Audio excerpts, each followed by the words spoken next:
At the time of making this video, Stranger Things Series 3 has just come out, and it's made me think about how nostalgia is often used to add emotive impact to contemporary art and media. It's been well documented that Stranger Things contains many blatant references to films such as E.T., Stand By Me, The Goonies, Aliens, Star Wars, Poltergeist, amongst others.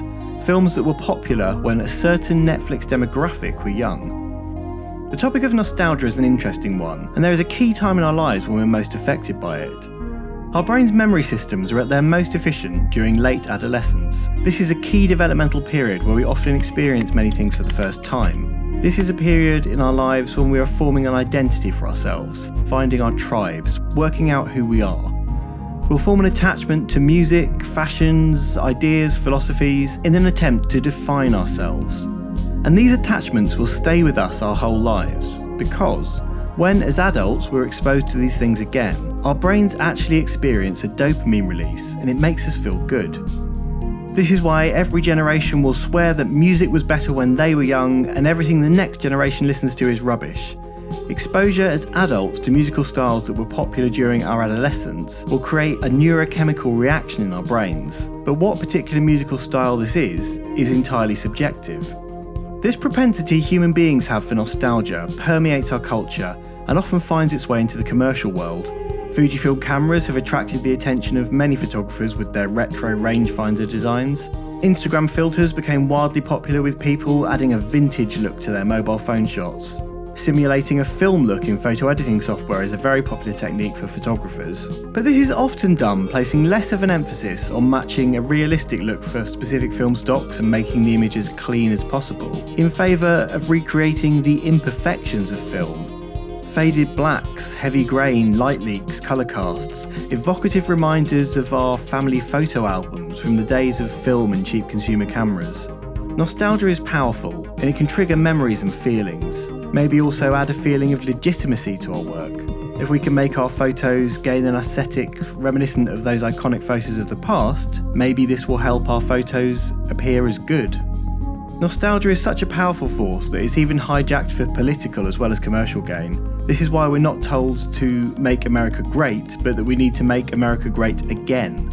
A statement designed to play on the idea of a fondly remembered past.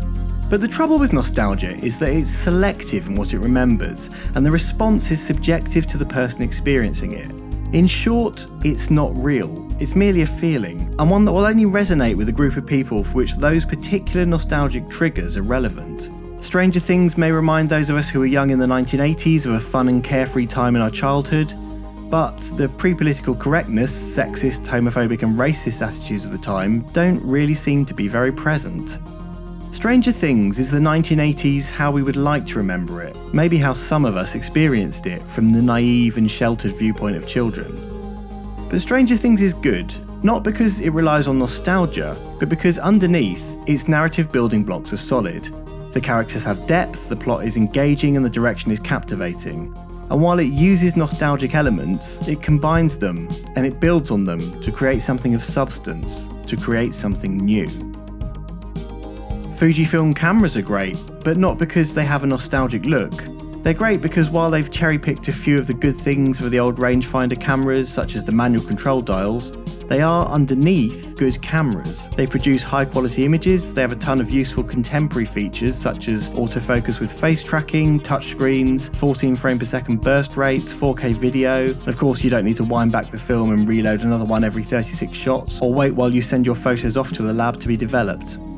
My point here is that value is created in things by embracing the new. And while it's important to study the groundbreaking and iconic photographic work of the past, we won't move forward by simply attempting to emulate somebody else's style. We've already got Cartier-Bresson, we've already got Vivian Maier, Dorothea Lange, Ansel Adams, we don't need them again. Groundbreaking work from the past was groundbreaking because it broke ground, because it was doing something new. Photography that excites me these days is when I see something new, when I see approaches that I haven't seen before. And I think this resonates with me so much because firstly, it expands my understanding of what photography can be, and secondly, it feels authentic. And drawing on styles from the past can be a great creative tool, And it may even be necessary for you, as those are the things that formed who you are today and how you see the world. But there's a big difference between drawing on your own experiences of the past and simply trying to recreate it. There's a vast difference between inspiration and imitation. Don't limit yourself by thinking only in the world of photographic styles and genres that already exist. Maybe find something you're passionate about that doesn't have a photographic style associated with it, and work out how photography could be used to communicate a message about it.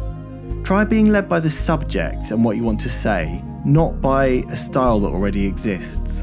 Nostalgic style can be used to great effect to communicate a message, but style without substance creates work that fades from memory pretty quickly.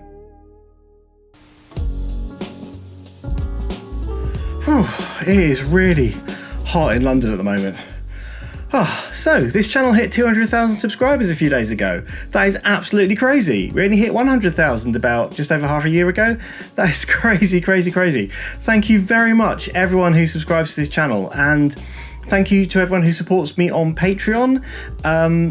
That really helps keep this channel going, and for the people who buy my Lightroom presets, because that also helps fund this channel. I'll put a link below if you want to check those out. Those Fujifilm images that were in this video, they were all edited using those presets. I'll see you next time.